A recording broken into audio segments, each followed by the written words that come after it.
ఈ మధ్య కాలంలో జనవాణి కార్యాలయాలకు విపరీతముగా వస్తున్న భూ కబ్జా దందాలపై వస్తున్న ఫిర్యాదులను చూసి ఎంతో స్పందిస్తూ రాష్ట్ర ఉప ముఖ్యమంత్రి మరియు జనసేన పార్టీ అధినేత శ్రీ పవన్ కళ్యాణ్ గారు ఎవరైనా భూదందాలు చేసిన, తప్పుడు దస్తావేజులు సృష్టించిన, భూ కబ్జాలకు పాల్పడ్డా సహించేదే లేదని స్పష్టం చేశారు. శ్రీ పవన్ గారు ఇంకా మాట్లాడుతూ, ఖచ్చితంగా నేనే స్వయంగా జిల్లా కేంద్రాలకు వెళ్లి కలెక్టర్, జాయింట్ కలెక్టర్ల సమక్షంలో ప్రజల నుంచి అర్జీలు స్వీకరించి వారి బాధలు తెలుసుకొని భరోసా ఇస్తానని హామీగా చెప్పారు. ప్రజల సమస్యలను తమ సమస్యలుగా భావించి వెంటనే స్పందించే ఆంధ్ర రాష్ట్ర ముఖ్యమంత్రి శ్రీ నారా చంద్రబాబు నాయుడు గారు మరియు రాష్ట్ర ఉప ముఖ్యమంత్రి శ్రీ పవన్ కళ్యాణ్ లాంటి వారు నాయకులుగా రాష్ట్ర ప్రజలకు లభించడం వారు చేసుకున్న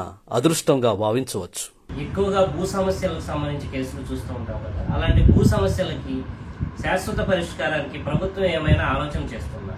ఇలాంటి సమస్య పరిష్కారానికై శ్రీ చంద్రబాబు నాయుడు గారు ఎంతో కృషి చేస్తున్నారు. గత నెలలో శ్రీ చంద్రబాబు నాయుడు గారు వివిధ జిల్లా కలెక్టర్లతో మాట్లాడుతూ ఇప్పుడు వస్తున్న ఫిర్యాదులలో చాలా వరకు, అంటే 60% నుండి 70% వరకు ఫిర్యాదుల్లో భూ సమస్యలకు సంబంధించినదని గుర్తించడం జరిగింది. అదేవిధంగా ఈ సమస్యలను పరిష్కారం చేయటానికి ఒక నిర్దిష్ట సమయాన్ని నిర్ణయించాలని, ఆ నిర్దిష్ట సమయంలోపే ఈ సమస్యల అన్నిటినీ పరిష్కారం చేయాలని శ్రీ చంద్రబాబు నాయుడు గారు వివిధ జిల్లా కలెక్టర్లను ఆదేశించడం జరిగింది. ఈ ప్రకారంగా అమలులో గనక వస్తే ఈ సమస్యలని చాలా వరకు సత్వరముగా పరిష్కారం అయ్యే మార్గం ఎంతో సులువు అవుతుంది.